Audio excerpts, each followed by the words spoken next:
എല്ലാവരുടെ പെർഫോമൻസും കഴിഞ്ഞു, ഓഡീഷനും കഴിഞ്ഞു. ജീത്തു സാറും അതുപോലെ ആന്റണി സാറും വന്നിട്ട് പോവുകയും ചെയ്തു. എല്ലാവരും സൂപ്പറായിട്ട് ചെയ്തു.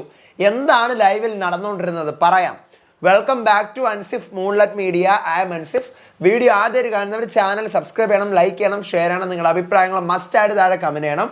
ഇതുപോലത്തെ എക്സ്ക്ലൂസീവ് ലേറ്റസ്റ്റ് അപ്ഡേറ്റ്സിനായിട്ട് ഇപ്പം തന്നെ നമ്മുടെ പേജ് ഫോളോ ചെയ്യാനും മറക്കരുത്. അപ്പോൾ നമ്മുടെ ഓഡീഷൻ, അതെ, കണ്ടസ്റ്റൻസ് എല്ലാവരും ഓഡീഷൻ എല്ലാം അവരുടെയൊക്കെ കഴിഞ്ഞിരിക്കുകയാണ്. അവർ സത്യം പറഞ്ഞു കഴിഞ്ഞാൽ ഞെട്ടിപ്പോയി. ഈ ഓഡീഷൻ്റെ കാര്യം കേട്ടപ്പോഴേ ഞെട്ടിപ്പോയി. എല്ലാവരും അടിപൊളിയായിട്ട്, ആരുടെയും എടുത്ത് പറയാനോ അല്ലെങ്കിൽ സൂപ്പറായിട്ട് പറയാനൊന്നും ഇല്ല. കാരണം എല്ലാവരും സൂപ്പറായിട്ട് ചെയ്തു. എല്ലാവരും, അർജുൻ ആയിക്കോട്ടെ, ശ്രീതു ആയിക്കോട്ടെ, ജിൻഡോ, ജാസ്മിൻ, സിജോ, നോറ, ഋഷി, അഭിഷേക്, എല്ലാവർക്കും ഓരോരുത്തർക്കും ഓരോ ടോപ്പിക്കാണ് കൊടുത്തിരുന്നത്.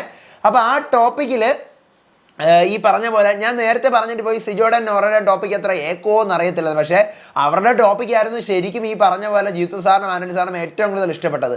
നോറയുടെ ആ ടോപ്പിക്ക്, നോറ പറയുന്നത്, നോറയുടെ ബിഹേവിയറും നോറയ്ക്ക് കൊടുത്ത ഒരു ക്യാരക്ടറൊക്കെ നോറ സൂപ്പറായിട്ട് ചെയ്തു. അപ്പം അവർക്ക് ഏറ്റവും കൂടുതൽ ഇഷ്ടപ്പെട്ട ആ ഒരു എന്താ പറയുക തീമാണ്. പക്ഷേ സിജോ കുറച്ചുകൂടി എന്താ പറയുക ഒരു അവിടെ അറ്റൻഷൻ സീക്കിംഗ് ആയിട്ടുള്ള ഒരു ബിഹേവിയർ പോലെ കാണിച്ചു. അത് ക്യാരക്ടറാണ്, പക്ഷെ അത് കൂടുതൽ ക്യാരക്ടറിലേക്ക് വന്നില്ല. പക്ഷെ എല്ലാവരും ആരെയും പറയാനായിട്ടൊന്നുമില്ല, എല്ലാവരും സൂപ്പറായിട്ട് കാണിച്ചു.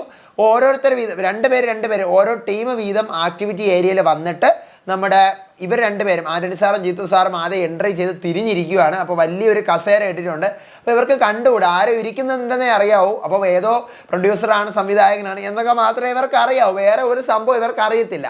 അങ്ങനെ ഇവർ പോയി തിരിഞ്ഞു നിൽക്കുന്ന ആളുടെ പിറകിൽ എന്തുകൊണ്ടാണ് ഇവർ പെർഫോമൻസ് ചെയ്യുന്നത്. ഓരോ ടീമും പോയി പെർഫോമൻസ് ചെയ്യുന്നു. അതിനുശേഷം ഇവർ രണ്ടുപേരുടെ പരസ്പര അഭിപ്രായം പറയുന്നു. തിരിച്ച് നേരെ അവരെ കൊണ്ട് എവിടെ വരുന്നു, ഇവർ കാണുന്നില്ല. പെർഫോമൻസ് തീർന്ന് പിന്നെയും 10 മിനിറ്റ് കഴിയുമ്പോൾ ഇവർ വന്ന ആൾക്കാർ പോയാ എന്ന് കരുതിക്കൊണ്ടിരിക്കുകയാണ്.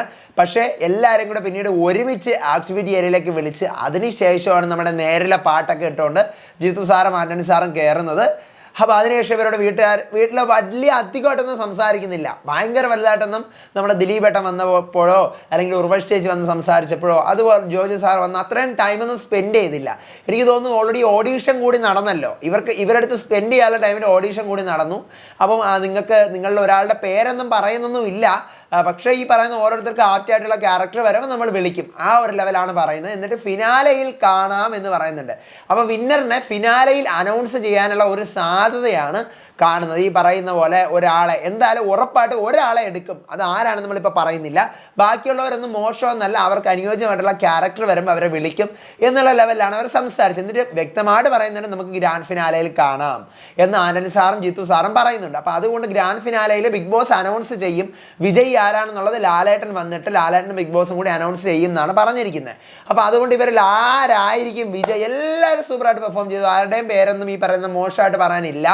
നോക്കാം നമുക്ക് ആരായിരിക്കും വിജയ് എന്നതാലും ഗ്രാൻഡ് ഫിനാലയിൽ അറിയാൻ പറ്റുമായിരിക്കാം. നമ്മുടെ ഹിന്ദി ബിഗ് ബോസിലൊക്കെ അങ്ങനെ ഉണ്ട്. സീരിയലിൻ്റെ ഫെയിം ആയിട്ടോ നിങ്ങളെ ഇന്ന സീരിയലിലേക്ക് ഡയറക്ടർ സെലക്ട് ചെയ്തിരിക്കുന്നു എന്നൊക്കെ പറഞ്ഞുകൊണ്ടൊക്കെ അനൗൺസ് ചെയ്യും. അതൊക്കെ ഭയങ്കര വലിയ സംഭവമാണ്. ഹിന്ദി 15 അങ്ങനെയൊക്കെ അനൗൺസ് ഒക്കെ ചെയ്തിട്ടുണ്ട്. അവർ പോലും ഇങ്ങനെ ഞാൻ ഞെട്ടിപ്പോവും, ആ ലെവലിലാവും. അപ്പം അതുപോലത്തെ സംഭവങ്ങളൊക്കെ നമ്മുടെ മലയാളം ബിഗ് ബോസിലും വരട്ടെ, മാറ്റങ്ങൾ വരട്ടെ. ഇനി അടുത്ത ഞാൻ ലൈവ് അപ്ഡേറ്റ് ആയിട്ട് വരാം. ഇനി സ്പോൺസർ ടാസ്ക്കാണുള്ളത്. അത് കഴിഞ്ഞ് പ്രൊമോയുടെ റിവ്യൂ ആയിട്ട് വരാം. പ്രൊമോ ഒന്നും ഇല്ലല്ലോ പറയുമ്പോൾ എപ്പിസോഡ് അപ്ഡേറ്റ് ആയിട്ട് വരാം. അപ്പോൾ അതുവരേക്കും ബൈ ആൻഡ് ടേക്ക് കെയർ.